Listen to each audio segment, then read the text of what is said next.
Hello, Mike Heck back. Just giving an update on the Hypercube, the Mega Hypercube, if you will. Things are starting to take shape. As I showed last time, I've made a thing that will never win any beauty contest, but it is a Bowden attachment for a Ubis hot end, which this is the old style ceramic Ubis hot end. I'll mainly be printing in PLA with this thing for a while. I will most likely use my current FDM printer to print with any other materials such as PETG or ABS, which I might be doing a little more of depending on the cosplay stuff. But I had two fortunate things happen. One, last night, I double checked one of my orders from Amazon because I was running through some numbers and I thought that I had bought four 3-packs of 500 millimeter length 2020 T-square aluminum. And when I started running my numbers, I became fairly concerned because if I want to get up to that 1 foot, 305-ish millimeter build area, I'm gonna need somewhere around 400 to 500 millimeters of line of the 2020 T-square. So I was very concerned because when I started running the numbers, of course, it didn't come out to allowing me to actually build the frame within the first month of having all the parts. Well, fortunately for me, I made a mistake and I chose the black version of the T-square, I believe it is, the 2020 aluminum. And it actually is a 4-pack of 600 millimeter length. So that means that I will have exact all of what I need to create the new printer body. These are parts that are coming together because the other nice thing that happened today is I received a box full of metric screws that I'll need for putting together the the actual motor mounts and things like that. And I also received the Bowden push connect for my Teflon tubing. So if my Teflon tubing is long enough, I'll be able to actually create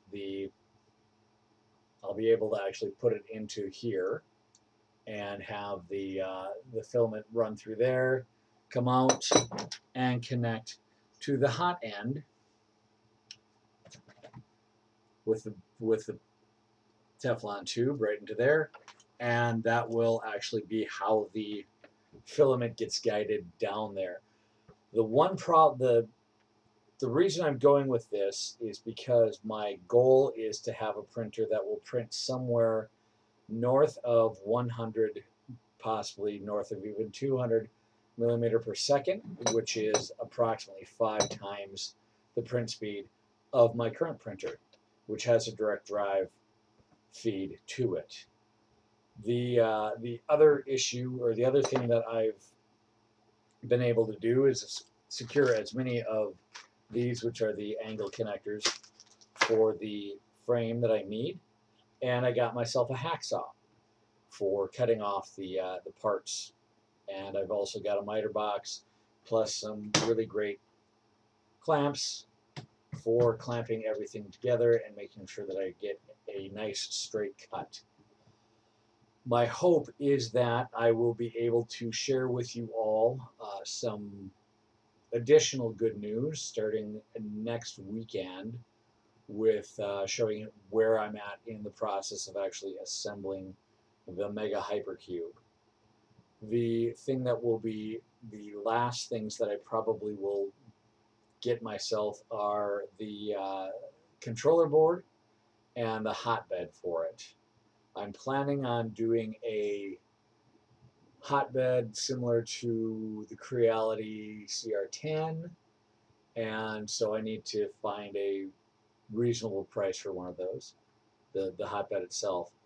The actual print surface is likely going to be a piece of aluminum, and I'm likely just going to source that from somewhere like Menards or Home Depot or somewhere else where it's just readily available in a sheet form. I'll use either my rotor cutter or a hacksaw to cut a square that is a foot by a foot. And that will be, actually, it'll be slightly larger than 1 foot by 1 foot, but that will then be the actual build plate. The other thing I'm thinking about doing is putting some type of a glass on there. One of the things that came to mind is that in one of the houses I've lived in, we had cork and mirror tiles on one of the walls to try to make it look like a more expansive room. And those mirror tiles, I believe, were 1 foot square. So if I can find those for a fairly decent price, that might become my build bed. Of course, it'll still have the heat bed and aluminum, and then the mirror tile on top of it, especially if I can find a decent price on those, because they didn't have to be as good as reflective as some of the other, as like your standard bathroom mirror would. They were usually in boxes of like 10 to 20. And so if I can find a decent deal on that, I'll buy a box, and that way if something cracks, oh no, I have another one sitting around to do that. I think that's about all.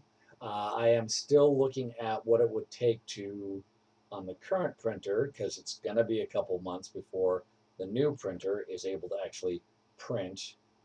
On the current printer, I'm still taking a look at what it will take to actually print out a TIE Fighter helmet that will fit my noggin, because those are just cool looking. And if I get to that point and I can make one of those, it will be really fun to have. The Jedi Temple Guard is still on the table as far as something that I am going to finish printing out. Even though it's not something I'll wear, it's something that like my kids could play with or wear, or it's something that I can maybe get over to a friend of mine who has a much smaller head than I do. And she might want it for a helmet wall that she's currently thinking about putting in her area, in her household. That is about all for me for tonight. As always, if you have questions on my build, if you have questions on anything 3D printing, please feel free to drop a comment below. Or if you know me on Facebook, you can send me a direct message. If you have any projects that you're looking at and you need 3D printed parts for, please feel free to let me know as well. I'm always up for a challenge, either trying to create it myself or actually, finding something on Thingiverse and getting it to print on one of these machines. With that, have a good night, stay safe, stay healthy, and be good to yourselves. Talk to you later.